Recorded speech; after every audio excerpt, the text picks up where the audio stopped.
11장부터 23장까지입니다. 예, 열방에 대한 심판에 대한 말씀이죠. 이사야서 11장부터 23장까지 여러분들 한번 읽어보시기 바랍니다. 그리고 우리 장터는 9월 18일 추석 지난 주에 우리 행복한 장터 열리겠습니다. 네, 하나님 말씀 보시겠습니다. 하나님 말씀 이사야서 26장입니다. 이사야서 26장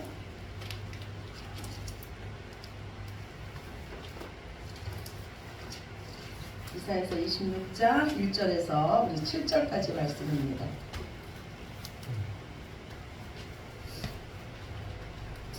이사야서 26장 1절에서 7절까지 말씀, 제 성경책으로 995쪽입니다. 구약성경 995쪽입니다.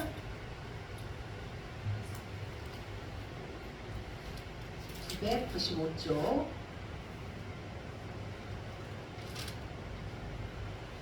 이사야서 26장 1절에서 7절까지 말씀 우리 다 찾으셨으면 함께 한 목소리로 읽으시겠습니다. 그날에 유대 땅에서 이 노래를 부르리라. 우리에게 견고한 성읍이 있으며 여호와께서 구원을 성벽과 외벽으로 삼으시리로다. 너희는 문들을 열고 시리를 지키는 의로운 나라가 들어오게 할지어다. 주께서 심지가 견고한 자를 평강하고 평강하도록 지키시리니 이는 그가 주를 신뢰함이니이다. 너희는 여호와를 영원히 신뢰하라. 주 여호와는 영원한 반석이시니로다. 높은 데에 거주하는 자를 낮추시며 솟은 성을 헐어 땅에 엎으시되 진토에 미치게 하셨도다. 아니 그것을 밟으리니 곧 빈궁한 자의 발과 궁핍한 자의 걸음이리로다. 의인의 길은 정직함이요 정직하신 주께서 의인의 첩경을 평탄하게 하시도다.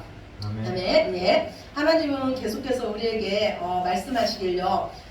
이 세상에서 형통한 자가 누구냐, 지혜자가 누구냐, 복받은 자가 누구냐, 그거는 하나님과 함께하는 자라는 거예요. 전심으로 하나님을 의지하는 자라는 겁니다. 예. 그러면 어떤 자가 하나님을 전심으로 의지할 수 있을까요? 그리고 누가 진짜 하나님을 의지하는지를 우리는 어떻게 알 수 있을까요? 저는 거기에 대한 답이 사랑이라고 생각해요. 제가 오늘 본문 말씀을 묵상하는데 춘향전이 생각이 났어요. 예. 춘향전에서 그 춘향이와 그 이몽룡과의 사랑은 숱하지 않았죠. 거기에는 그 사랑을 방해하는 변사또가 등장을 합니다. 춘향이의 마음을 얻고자 힘을 다해서 힘으로 빼앗으려고도 하고 하죠. 그렇지만 이 춘향이는 우리가 이 이야기의 결말을 알듯이 끝까지 정조를 지킵니다. 여러분은 그 춘향이가 끝까지 그 정조를 지킬 수 있었던 그 힘이 무엇이라고 생각합니까? 예? 예, 사랑이죠. 사랑이죠. 예, 우리가요 사랑하는 마음은요 환경을 이깁니다. 사랑하는 마음이 있으며 그 사랑하는 사람의 그 말을 끝까지 믿고 기다릴 수 있습니다. 하나님은요 이사야서를 통해서 열방에 대한 심판을 말씀하시고요. 이사야서 24장부터 27장까지는 이사야서의 묵시록입니다. 그래서 그 종말론적인 말씀을 하시는 거예요. 하나님 말씀하시기를 분명히 세상 끝은 있을 것이다. 그 날은 하나님께서 심판하는 날인데 그 날은 어떤 자에게는 영생의 복으로 나올 것이고 어떤 자는 영벌의 심판을 받게 될 것이라고 말씀하십니다. 그러면 우리가 예수님을 믿는다는 거는요 이 심판 때문에 예수님을 믿는 건 아니에요. 어떤 아이가 있는데 이 아이가 그 부모님 말을 듣습니다. 그런데 부모님 말씀을 잘 듣는 이유가 매맞지 않기 위해서 부모님 말씀을 잘 듣는다면 그 아이는 행복하지 않을 겁니다. 하나님은 저와 여러분을 사랑하세요. 그래서 그 사랑을 알기까지 우리를 향하신 그 하나님의 마음은 참고 기다리시며 우리의 허물을 덮어주시고 용서해 주십니다. 하나님은 우리가 모두 다 사랑받는 자임을 알기를 원하시며 하나님의 자녀로서 행복하게 살기를 원하십니다. 이 춘향이가 그 이몽룡을 기다릴 수 있었던 것은 진심으로 사랑했기 때문이에요. 마찬가지로 우리가 예수님을 기다릴 수 있는 것은 이 땅에서 예수님에 대한 그 믿음을 지키며 정조를 지킬 수 있는 것은 사랑입니다. 우리가 예수님을 정말로 사랑한다면 우리는 어떤 환경에서도 우리의 마음이 흔들리지 않을 거예요. 여러분은요 마음이 육체를 이긴다고 생각하십니까? 아니면 육체가 마음을 이긴다고 생각하십니까? 마음이 육체를 이깁니다. 그래서 하나님은 저와 여러분의 마음을 원하십니다. 마음을 새롭게 함으로써 변화를 받아서 하나님이 기뻐하시고 온전하시고 선하신 뜻이 무엇인지를 분별하라고 말씀하십니다. 우리는 하나님을 믿음으로 구원받습니다. 그런데 우리가 하나님을 믿는다는 것은요, 하나님을 사랑한다는 거예요. 오늘 주보 첫 번째 말씀 함께 보겠습니다. 요한일서 4장 8절입니다. 주보 첫 번째 말씀입니다. 사랑하지 아니하는 자는 하나님을 알지 못하나니 이는 하나님은 사랑이심이라. 아멘. 예, 하나님을 우리가 믿는다는 것은, 그분의 말씀을 믿는다는 것은 그분의 사랑을 믿어 의심치 않는다는 것입니다. 그래서 오늘 우리가 우리 마음을 점검해 보아야 될 것은 무엇이냐면, 내가 정말로 하나님을 사랑하느냐는 것입니다. 내가 진심으로 하나님을 사랑하는 자만이 천국 갈 수 있습니다. 우리 한번 생각해 보세요. 내가 정말로 하나님을 사랑하지 않는데 만약에 천국에 갔다면 내가 사랑하지 않는 그 하나님과 영원히 함께 살아야 됩니다. 내가 사랑하지 않는 하나님과 영원히 함께 사는 곳이 천국이겠습니까? 그래서 우리 하나님은요, 우리가 그 하나님의 사랑을 알 때까지 쉬지 않고 일하십니다. 그런데 우리는 왜 전심으로 하나님을 믿지 못하고 전심으로 하나님을 사랑하지 못할까요? 그것은요, 하나님께서 나를 사랑하신다는 그 확신이 없기 때문이에요. 제가 한 가지 여러분에게 물어보겠습니다. 여기 있는 모든 사람 중에서, 아니 이 세상에 있는 모든 사람 중에서 하나님이 나를 가장 사랑하십니까? 여러분 마음에 한번 대답해 보세요. 아니요. 나보다는 목사님을 더 사랑하겠지요. 나보다는 그 기도 많이 하는 집사님을 더 사랑하겠지요. 여러분 마음속에 혹시 이런 마음이 드십니까? 하나님은요, 이 세상에 여러분 한 명만 이 세상에 남아 있을지라도 여러분을 구원하시러 이 땅에 내려오셨습니다. 왜냐하면 여러분은 하나님의 자녀이고 하나님은 우리의 아버지시기 때문입니다. 이 세상에서 가장 불쌍한 사람이 뭐냐면 부모님의 사랑을 믿지 못하는 자예요. 부모가 자식을 사랑하는데 조건이 있습니까? 나는 네가 용돈을 많이 줘서 사랑해. 나는 네가 성공했으니까 사랑해. 이렇게 말하는 부모가 있을까요? 오히려 부모님의 마음은요, 약한 자녀에게 마음이 갑니다.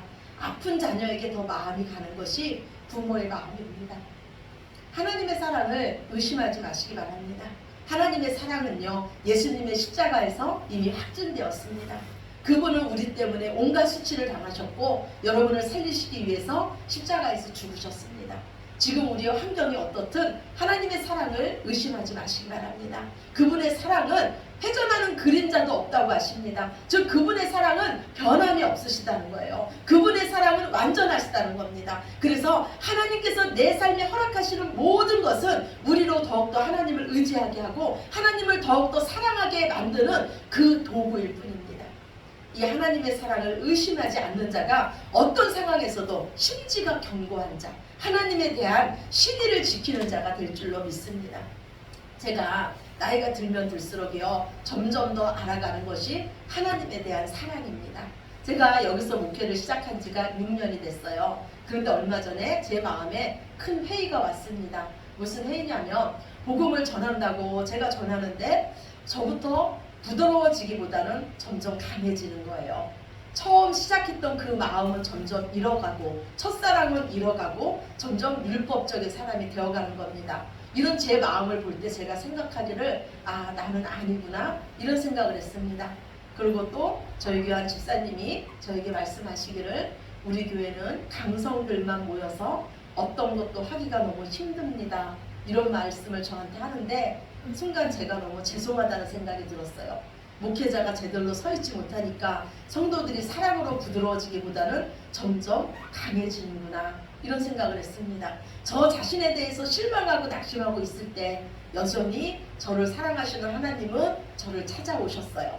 하나님은 말씀을 통해서 저를 만나주셨어요. 너는 나만 바라보며 낙심하지 말아라.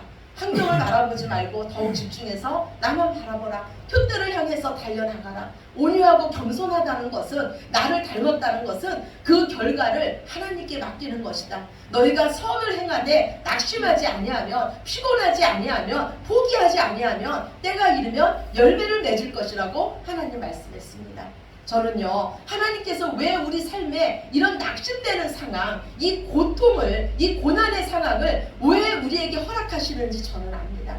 저는요, 제 마음이 꺼져가는 심지 같을 때, 제가 그 어떤 것도 의지할 수 없어서 숨고 싶을 때, 그때마다 하나님은 저를 붙잡아 주시고 다시 이렇게 세워주셨습니다. 우리는요, 어둡지 않으면 빛을 찾지 않습니다. 아니, 우리는 어둡지 않으면 빛을 볼 수가 없습니다. 그래서 하나님은요, 우리 성도들의 삶에, 당신이 사랑하는 이 자녀들의 삶에 잠시 어둠을 허락하십니다. 하나님은 하나님의 자녀에게 이 허락하시는 그 어둠을 통해서 우리가 빛 대신 하나님을 만나고 하나님의 사랑을 의심치 않는 심지가 견고한 자로 우리를 만드시는 줄로 믿으시기 바랍니다. 제가 이번 일을 통해서 배우게 된 것은요, 역시 나는 아니구나. 그래서 나는 하나님을 더욱더 의지해야 되는구나, 이것을 깨달았습니다. 제가요, 우리 주영이하고 만난 지가 벌써 5개월이 돼가거든요. 5개월째죠. 그런데 주영이가 이제 이렇게 시간이 가면 갈수록 점점 더 이뻐지는 거예요. 그래서 저는 주영이가 너무 이뻐서요, 주영이가 하고자 하는 대로 그냥 내버려 둘 수가 없습니다. 주영이를 키우면서 때로는 회초리도 들 것이고 꾸준히 이 주영이의 삶에 제가 간섭할 거예요. 이게 바로 우리 하나님의 마음입니다. 그 하나님의 마음을 아는 자가 철들은 자고, 그 하나님의 마음을 아는 자가 하나님을 향한 심지가 견고한 자인 줄로 믿습니다. 하나님은요, 고린도전서 13장에서요, 사랑에 대해서 말씀하세요. 그런데 그 사랑을 무엇이라고 하냐면 불의를 기뻐하지 않는 것이 사랑이라고 합니다. 즉, 하나님은 저와 여러분을 너무나 사랑하시기 때문에 그냥 내버려 두실 수가 없습니다. 우리 삶에 불의를 제거하시며 오직 진리로 인하여 기뻐하는 자로 저와 여러분을 만드십니다. 이 땅에서 예수님을 믿지 않는 자들은요, 나중에 최후 심판을 받습니다. 그러나 우리 성도의 삶은요, 이 땅에서 하루하루가 심판받는 삶입니다. 하나님께서 간섭하시기 때문이에요. 하나님은요, 도가니로 은을, 풀무로 금을 단련하듯이 우리를 하나님의 사람, 정국 같은 사람으로 지금도 만들고 계십니다. 하나님께서 때로는 저와 여러분을 높이시기도 하고 때로는 저와 여러분을 낮추시기도 합니다. 왜 그러냐면 모든 상황 속에서 오직 하나님만을 의지하고 하나님만을 경외하라는 것입니다. 하나님께서 저와 여러분을 높이실 때는요, 우리를 높여주시는 그 하나님을 찬양하며 더 낮은 곳으로 우리의 시선을 둬야 될 줄로 믿습니다. 또한 하나님께서 우리를 낮추실 때는요, 여전히 우리를 사랑하시는 그 하나님의 사랑을 기억하면서 모든 것에 합력해서 선을 이루시는 하나님을 기대하면서 하나님을 찬양하시기 바랍니다. 우리를 사랑하시는 우리 하나님은요, 결코 우리 삶에 실수하시거나 실패하시지 않으십니다. 언제나 하나님이 하시는 일은 옳으시며 선하시며 사랑이십니다. 믿음 생활을 한다는 것은요, 신앙 생활을 한다는 것은 하나님의 사랑을 점점 더 배우는 거예요. 다니엘서에 보면은요, 다니엘의 세 친구가 나옵니다. 근데 이 다니엘의 세 친구가요, 오직 하나님만 경배한다는 이유로 맹렬히 타는 풀무불에 던져지게 됐어요. 이때 이 바벨론의 느부갓네살 왕은요, 이 다니엘의 세 친구를 불러서 마지막 기회를 줍니다. 이제라도 하나님을 경배하지 않고 이 이방 신상에게, 이 금신상에게 절하면 그 풀무불에서 구해내 주겠다고 말을 합니다. 이때 이 다니엘의 세 친구는 이와 같이 말합니다. 오늘 주보 두 번째 말씀이에요. 봅시다. 주보 두 번째입니다. 다니엘서 3장 17절에서 18절 함께 보시겠습니다. 왕이여, 우리가 섬기는 하나님이 계시다면 우리를 맹렬히 타는 풀무불 가운데에서 능히 건져내시겠고 왕의 손에서도 건져내시리이다. 그렇게 하지 아니하실지라도 왕이여, 우리가 왕의 신들을 섬기지 아니하고 왕이 세우신 금신상에게 절하지도 아니할 줄을 아옵소서. 아멘. 지금 무슨 말씀입니까? 우리가 믿는 하나님은 전지전능하신 하나님이어서 죽은 자도 살리시는 하나님이어서 능히 풀무불에 우리를 건져내실 수 있습니다. 그러나 하나님께서 그렇게 하시지 않을지라도 우리는 오직 하나님만을 섬기겠다는 것입니다. 환경이 어떻게 변할지언정 하나님을 신뢰하는 우리의 마음은 변함이 없다는 것입니다. 다니엘의 이 세 친구는요, 그 극렬히 타는 풀무불에 던져졌어요. 그런데 하나님은요, 그 다니엘의 세 친구를 그 풀무불에서 머리카락 하나 상하지 않도록 건져내 주십니다. 이 다니엘의 세 친구는 그 풀무불에서요, 자신들만 있는 것이 아니라 하나님이 그곳에 함께 계신 그 하나님을 그곳에서 선명히 보게 됩니다. 또한 이 일로 인해서 그 이방 나라 백성들이 너희가 믿는 하나님이 유일하신 하나님이며 참 신임을 그 이방 나라 백성들이 고백하게 됩니다. 우리가요, 누군가를 향해서 심지가 굳은 사람, 신의가 있는 사람이 되려면요, 그 사람에 대해서 잘 알아야 됩니다. 그런데 우리가 그 사람에 대해서 잘 알 수 있는 길이 있어요. 그것은 언제냐면 그 사람과 함께 어려운 시간을 보내다 보면 그 사람이 어떤 사람인지를 우리는 알 수가 있습니다. 하나님에 대한 신의도 마찬가지인 것 같아요. 우리가 고난을 통해서 그 가정 속에서 우리와 함께 하시는 그 하나님을 만남으로써 우리는 하나님에 대한 심지가 굳어지고 하나님은 이런 자에게 평강과 평강의 복으로 도와주십니다. 제가요, 아까 그 찬양 평화로다, 이 찬양을 부르면서 눈물이 글썽글썽 했잖아요. 이 찬양에 대한 그 사연이 있어요. 얼마 전에 제가 저희 친정에 갔어요. 액자 하나를 봤어요. 거기에는요, 저희 친정엄마가 가장 좋아하는 찬양 가사가 적혀 있었어요. 그건 찬송가 412장이에요. 아까 저희가 불렀던 내 어머니 그 깊은 데서예요. 그 가사는 이렇죠. 내 어머니 그 깊은 데서 맑은 가락이 울려나네. 하늘 곡조가 언제나 흘러나와 내 영혼을 고이 싸네. 평화로다. 하늘 위에서 내려오네. 그 사랑의 물결이 영원토록 나를 감싸. 저희 엄마가 그런데 그 가사 밑에 왜 이 찬양을 좋아하는지 그 이유에 대해서 나와 있었어요. 저희 엄마는요, 중학교 1학년 때 큰 교통사고로 사경을 해내셨습니다.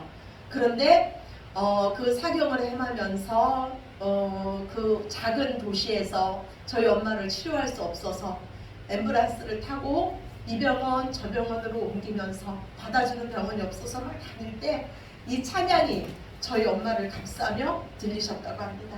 저희 엄마는 그 죽음의 현장에서 평강의 하나님을 만나신 거예요. 사람들은요, 우리 삶에 아무 일도 일어나지 않는 것을 평강이라고 말해요. 그러나 하나님이 주시는 평강은요, 어떤 상황 속에서도 그 상황에서 함께 하시는 하나님을 만남으로써 오는 그 평강입니다. 그래서 우리가 믿는 하나님은 평강의 하나님이에요. 그래서 하나님 우리에게 약속하시기를 너희가 염려할 일이 있느냐? 그러면 아무것도 염려하지 말고 감사함으로 내게 아뢰면 평강의 하나님께서 너희를 만나주셔서 너희 생각과 마음을 지켜줄 거라고 우리에게 약속해 주셨습니다. 찬송가 412장 그 이후에 나오는 찬송가 413장은요 내 평생에 가는 길이라는 이 찬양이 나옵니다. 이 찬양의 작사자는요 스페포드예요. 이 스페포드는요 독실한 신앙인이었습니다. 믿음이 엄청 좋았어요. 1873년도에요 이 스페포드는요 무디와 절친한 친구였어요. 그래서 무디가 그 전도하는 전도 집회를 돕기 위해서요 유럽으로 가는 배에 올랐습니다. 그 가족이 다 올랐어요. 그런데 배가 출항하기 몇 분 전에요 이 스페포드가 사업상 그 배에서 내리게 됐습니다. 그리고 그 가족에게 나는 다음에 그곳으로 갈 테니까 먼저 가 있으라는 이런 말을 하고 배에서 내립니다. 그런데 그 아내와 네 딸을 태운 배가요 영국의 철갑선 네키언과 정명 충돌을 하였고 그래서 배에 타고 있는 226명은요 바닷속으로 가라앉게 됐습니다. 그 와중에요 이 스페포드의 네 딸은요 그 배와 함께 바닷속에 잠기게 되었고 아내만 물 위로 떠올라서 금영정에 의해서 구조되었습니다. 이 소식을 들은 그 스페포드는요 앞이 캄캄했어요. 그런데 그 사랑하는 딸을 잃고 정신없이 헤맬 그 아내 생각이 문득 나서 아내를 데리러 다시 배에 올랐습니다. 배에 탄 후에 선장과 함께 이야기를 나누던 중에요 이 선장은요 스페포드에게 말하길요 지금 이 배는 당신의 딸들이 잠긴 물 위를 지나고 있습니다. 이렇게 말하는 거예요. 그때까지 애써 잔잔함을 유지하려고 노력했더니 스페포드 마음에요 커다란 파도가 일기 시작했습니다. 깊은 곳에서 잠들어 있는 그 딸들을 생각하니까 마음이 너무나 괴로웠어요. 그래서 그는 선실로 돌아와서요 그 아픔과 슬픔으로 밤이 새도록 하나님께 울부짖었습니다. 주님, 누구보다도 제가 주님을 사랑하지 않았습니까? 그런데 어찌해서 저에게 이처럼 큰 시련을 주시는 겁니까?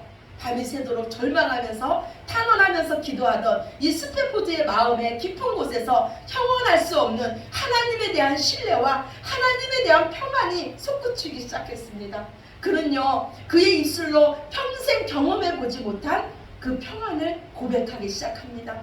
내 영혼 평안에, 내 영혼 평안에 하나님의 뜻이 이루어지리이다. 아침이 되어서 이 스페포드는요 하나님이 주신 그 영감으로 시를 써 내려갔는데 그 시가 바로 찬송가 413장입니다. 우리를 사랑하시는 하나님은요 우리에게 진짜를 주기를 원하세요. 그 진짜 행복, 진짜 평강, 진짜 안식, 영원히 빼앗기지 않는 영원한 것을 저와 여러분에게 주시기를 원하십니다. 그래서 그 과정에서요 우리가 이해할 수 없는 일을 우리가 만날 때도 있어요. 어떨 때는 우리의 기도가 응답되지 않는 것처럼 보일 때가 있습니다. 그러나 우리를 향하신 하나님의 마음은 사랑이십니다. 가장 좋은 것을 우리에게 주시기를 원하시는 아버지가 바로 우리 하나님이신 것을 믿으시기 바랍니다. 지금 어떤 상황에 있든지 그 상황 가운데서 평강하시기를 축원합니다. 우리와 함께 하시는 하나님으로 인해서 오히려 기뻐하시며 감사하시기를 바랍니다. 하나님의 사랑이 지금도 우리를 이끌고 계심을 믿으시며 어떤 상황 가운데서도 심지를 굳게 지키셔서 평강의 하나님을 만나고 하나님의 평강으로 사시는 저와 여러분이 되시기를 예수님 이름으로 축원합니다. 아멘. 우리 기도드리시겠습니다. 아버지 감사합니다. 주님의 사랑으로 우리를 여기까지 인도하셨으니 감사합니다. 우리의 믿음 없음을 용서해 주시며 하나님에 대한 신의가 없음을 용서해 주시옵소서. 주님, 우리의 삶에 어떤 일이 일어나든 그것은 하나님께서 우리 삶에 허락하신 것입니다. 오직 하나님만을 바라보며 그 가정 속에서도 주님을 찬양하며 주님을 굳게 믿을 수 있는 저희들 되게 하여 주시옵소서. 평강의 복을 누리게 하여 주시며 그 어려운 터널 속에서 평강의 하나님을 만날 수 있는 우리 모두 되게 하여 주시옵소서. 그래서 이제 우리의 삶을 통해서 많은 영혼들이 평강의 하나님을 또다시 볼 수 있는 귀한 기적이 나타나게 하여 주시옵소서. 모든 영광 아버지께 올려드리오며 사랑이 많으신 예수 그리스도의 이름으로 기도드렸습니다. 아멘. 아멘.